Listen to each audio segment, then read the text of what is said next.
So as you've probably already seen, a new Deltarune newsletter dropped the other day, and I think it's one of the coolest ones we've gotten, even though there's no real next chapter previews like some of the previous newsletters have had. But I feel like Toby makes up for it by talking about the structure of the last two chapters in a way that he doesn't normally do, even talking about fan theories and kind of preparing us for something very different than a lot of us expect, which is actually really exciting.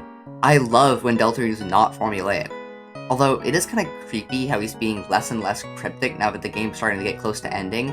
It reminds me of the last set of ARG answers we got and how they were a lot more direct and personalized.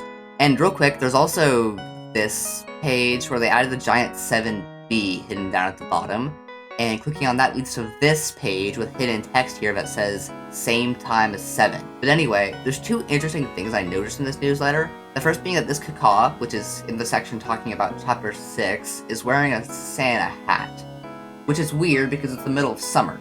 And the newsletter also starts with saying, can't summer be over yet? I feel like this is intentional foreshadowing for chapter 6 being winter themed, or maybe mostly taking place at the holiday house. I already thought this would be the case before the newsletter dropped, but now it feels even more likely, especially since Toby has done this kind of foreshadowing before.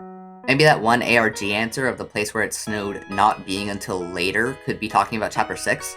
And the second thing I noticed is this part, where he says that a lot of big things won't be touched on in chapter 6, but one big thing will be clarified whether we're ready or not. I feel like there's a good chance that the big thing is learning what happened to Des, especially if the chapter does mostly take place at the holiday house. Like, imagine the way we learn about Des is a dark world in her room. That'd be crazy.